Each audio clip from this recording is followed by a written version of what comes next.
all the countries that share the basin. First of all, just to get an understanding of the importance of the biodiversity in the Mekong.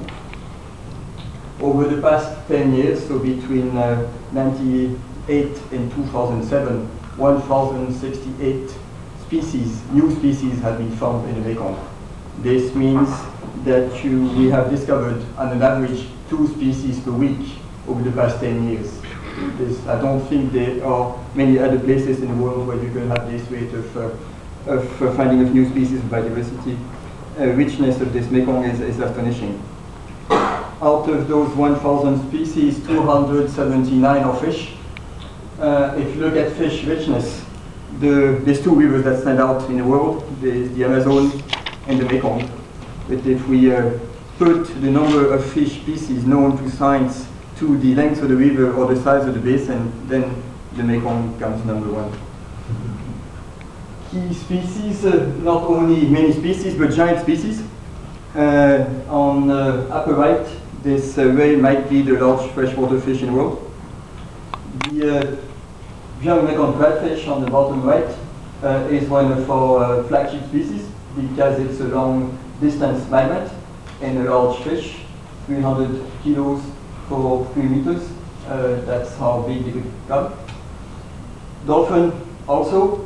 So the population of Irrawaddy dolphin in the Mekong, after our estimation, is about 70 individuals.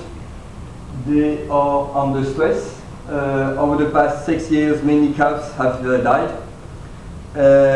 1 year, 80% of the calves have died.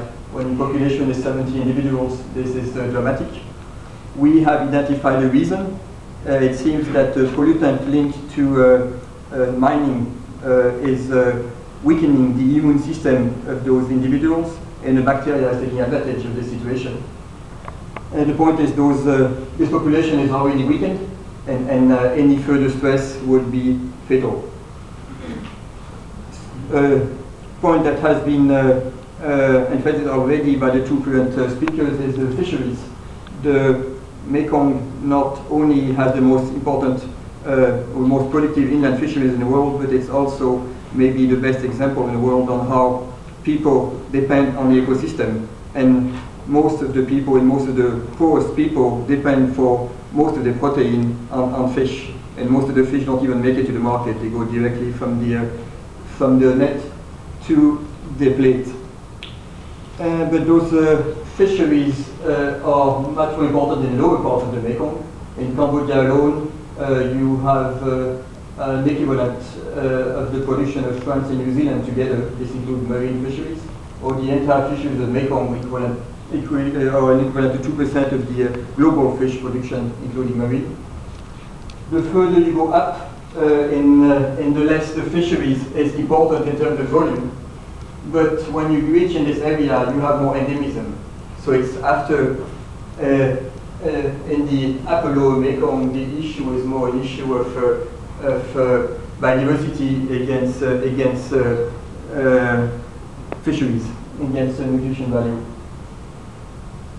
Sorry. Another specificity of those fisheries is that they are very much dependent on long-distance migrants.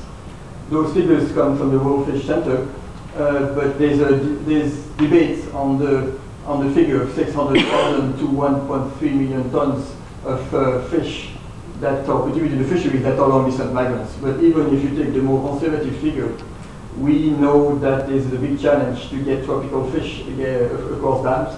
And the little experience we have in the tropical world is not very encouraging. It is much easier to get fish across dams in the temperate world when you have 5 to 6 species of strong swimmers for which you have lots of knowledge. Those fish are not well studied and they are not so strong speakers, and you have about 100 times the biomass, so this is very challenging. The delta, we are here in the Netherlands, so I guess we are speaking to delta experts, but this is the Tonle Sap that was presented by the previous speaker. This is the delta, this is the border between Cambodia and Vietnam that share the delta.